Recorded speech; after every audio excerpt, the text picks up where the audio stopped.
E o pirarucu é apenas um dos exemplos da rica biodiversidade no Brasil. No país, são mais de 116 mil espécies de animais e mais de 46 mil espécies vegetais. A rica biodiversidade brasileira é fonte de recursos para o país, fonte essa que ainda não está sendo amplamente aproveitada. Além da produção de alimentos, essa flora tão diversa poderia estar movimentando outros mercados, como os de fitoterápicos, que são produtos obtidos principalmente a partir de plantas medicinais. Inclusive, o mercado global de fitoterápicos foi avaliado em 216 bilhões e 400 milhões de dólares em 2023. De acordo com um estudo desenvolvido pelo Instituto Escolhas, faltam estratégias do governo para esse mercado avançar no Brasil, o que poderia acontecer a partir da participação mais ativa da agricultura familiar. Quem fala mais sobre esse assunto com a gente é Sérgio Leitão, que é diretor executivo do Instituto Escolhas. Seja muito bem-vindo, Sérgio. Obrigado pelo convite para estar aqui no Planeta Campo. Obrigada a você por ter aceito mais uma vez estar aqui com a gente, trazendo os resultados de mais um estudo aí do Instituto Escolhas. E para a gente começar, eu queria que você explicasse um pouquinho qual que é a participação atual do Brasil nesse mercado global de fitoterápicos e qual que é o potencial do nosso país nesse contexto, nesse segmento.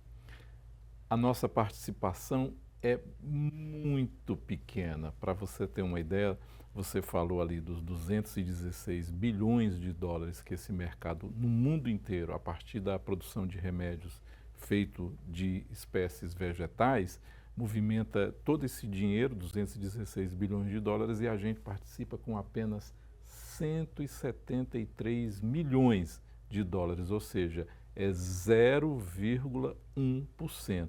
Num país que é exatamente reconhecido no mundo como um campeão de biodiversidade. Vocês estavam mostrando aqui agora, são mais de 43 mil espécies vegetais. Então a gente teria tudo para ser, né, o primeiro lugar, e a gente está lá, não é nem no último, a gente nem existe em termos de participação real, olhando os resultados econômicos. E por que isso acontece, né? Por que com tanta riqueza de biodiversidade a gente ainda não consegue ter uma participação mais expressiva nesse mercado? Porque nós temos uma cadeia que o estudo do Instituto Escolhas mostrou, que é travada em todos os seus aspectos, ou seja, o que é pior ainda, né? Não só a nossa participação é ridícula, como a gente é um importador de produtos fitoterápicos que vem de fora para cá. Ou seja, a gente é um importador líquido, a gente está importando, ou seja, trazendo de fora mais do que mandando do Brasil para fora. E aí tem uma primeira grande questão, que é: falta ao governo brasileiro dar a priorização que esse assunto merece, olhando os produtos fitoterápicos como parte da nossa agricultura, parte da agricultura familiar, parte da agricultura como um todo. Se nós não fizermos isso, a gente não muda essa triste realidade que os números mostram. Com certeza, e boa parte das matérias-primas dessa cadeia de fitoterápicos é produzida por pequenos produtores, produtores familiares. Como é que a gente faz para destravar tudo isso, então, e facilitar, incentivar essa inclusão destes grupos de produtores?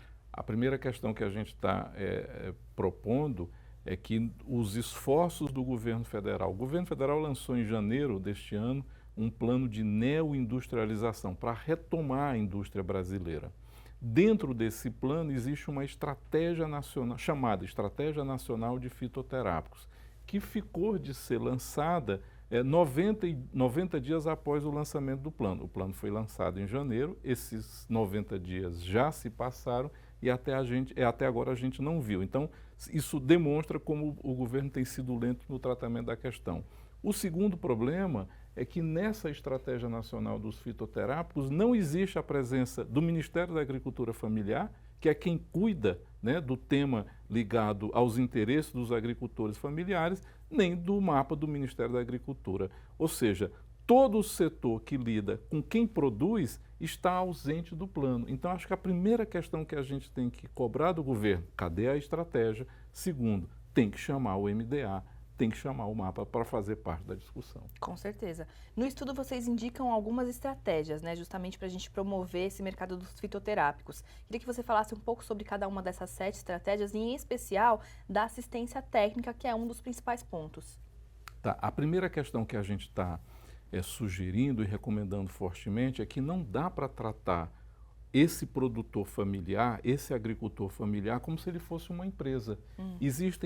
O estudo mostra, existem mais de 500 pedidos, né, de produtos, a partir de produtos fitoterápicos para serem autorizados à comercialização e não existe um pedido sequer que tenha sido feito por cooperativa de produtores rurais ou por associações de pequenos produtores, o que mostra que é um mercado que só consegue lidar com as exigências que podem ser cumpridas por empresas farmacêuticas. Então a gente está sugerindo que seja criada uma nova categoria de produto fitoterápico com exigências específicas que possam ser atendidos por esses agricultores familiares, porque a partir disso a gente vai ter a expansão dessa oferta e isso se transformando em renda.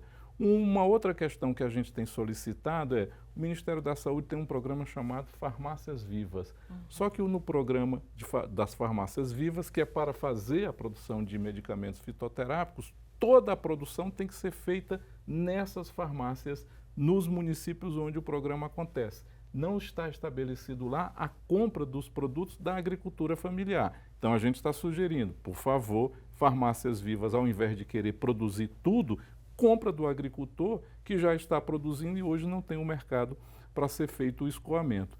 E por fim, a gente fala fortemente da questão da assistência técnica. É preciso assistência técnica para que se possa cumprir com as exigências, ainda que diferenciadas, que serão feitas para a expansão dessa produção dos fitoterápicos no Brasil.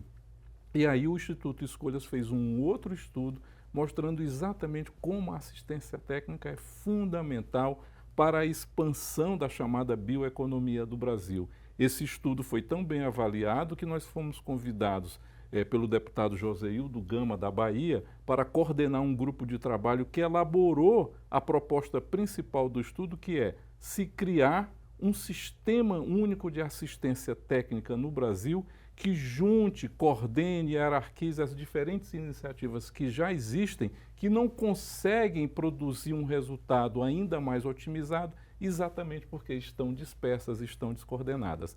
Esse grupo de trabalho, então, fez uma sugestão de um projeto de lei e isso agora está em avaliação na Casa Civil. Então, a gente espera que o governo possa, com a agilidade que o tema requer, encaminhar esse projeto para que o Congresso Nacional possa, com seus aperfeiçoamentos, deliberar, votar para que a gente tenha uma lei impulsionando essa assistência técnica para a agricultura familiar no Brasil. Perfeito. Sérgio Leitão, muito obrigada pela sua participação aqui com a gente no Planeta Campo. Foi um prazer te receber aqui. Eu que agradeço a vocês e é, digamos assim, digno de nota a gente registrar que no Brasil que tem tanta planta, né, inclusive nos quintais das nossas casas, das nossas avós, a gente traga remédio fitoterápico de fora, mandando dinheiro para fora, em vez de ajudar o agricultor que tanto precisa de recursos aqui dentro. Realmente não faz sentido nenhum. Obrigada mais uma vez, Sérgio. Foi um prazer ter você aqui com a gente. Planeta Campo. Patrocínio. JBS. Há 70 anos alimentando o que alimenta o mundo. UPL. Reimaginando a sustentabilidade. Apoio. SLC Agrícola. Produzindo com eficiência e sustentabilidade. Infinity, Gestão de Resíduos. Associação Brasileira dos Criadores de Zebu, a BCZ de todos.